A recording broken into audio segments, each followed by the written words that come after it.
So now we're going to learn about box sizing, the box sizing property, and the value that we normally set box sizing to is border box. And one way you can remember box sizing, border box, people just kind of say that as a phrase. Who build web pages, people who build web pages say that as a phrase. One way you can remember box sizing, border box, because some students get confused when they're just learning this. Is it border box, box sizing, or box sizing, border box? It's box sizing, border box, because boxes go around things. You put things in boxes, so the box goes around things. Likewise, box sizing, border box, the box is on the outside of this phrase.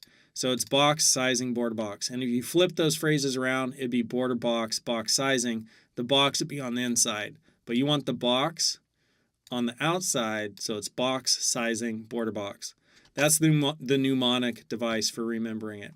So this is the web page where we left it off, right, with those dogs. But let's say we wanted these dogs, these elements on our page to be a certain width. So I'm going to make this a width of 200 pixels, and I misspelled that, which is going to throw the whole thing off. Width 200 pixels, and then I'm going to come over here and refresh that, and it shrunk them all down. And I'm going to take off the border radius, so I'm going to get rid of that and do that again. So those are now a width of 200 pixels.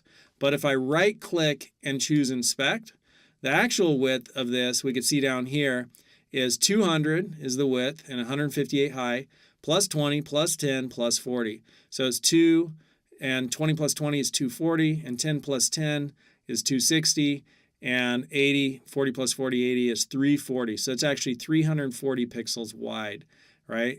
But what if I only wanted that to be like, 200 pixels wide and then not worry about the margin? So I get rid of the margin, just get rid of that for right now for a discussion, and refresh. So no margin, this is 200, 240, 260, right? That's what that is. What if I only wanted the width to be 200? I would need to do box sizing, border box. There we go. And now I hit refresh this page and watch these elements change, right? They will now be constrained to a width of 200 pixels. Okay, so you ready? Here we go. And those all are now 200 pixels wide. So this is 140. It shrunk my content.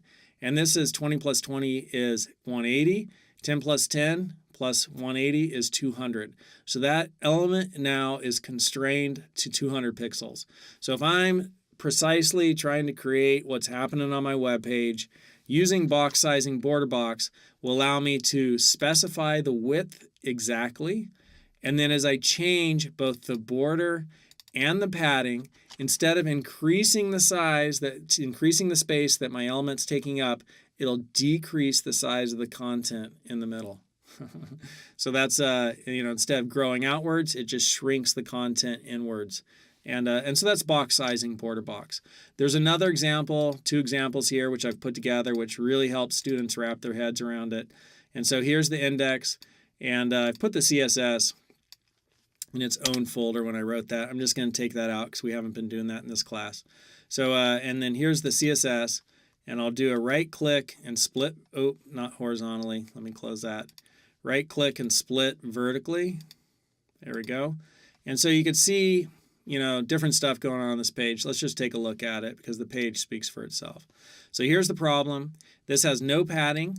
I added padding to it and it grew, right? The size of the box got bigger. Here it has no padding and I added box sizing, border box. I add padding with box sizing, border box, and this is still the same size, but my content in the middle got shrunk because here's the padding, right? So padding and border no longer increase the width of an element when you have box sizing, border box applied to it. Likewise, this page right here, and again, I'm going to do the same thing with it because we have not been using that folder, so I just want to stick to the way we've been doing it. But here, same thing. It's going to just illustrate the same deal, and this is with the border. So the border increased the size, but here, no border box sizing, and then border with box sizing, right? It doesn't increase the size at all.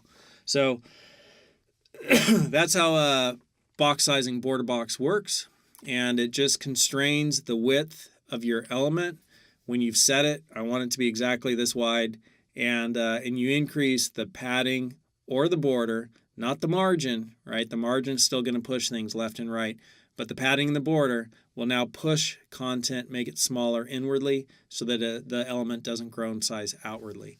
All right, that's box sizing, border box.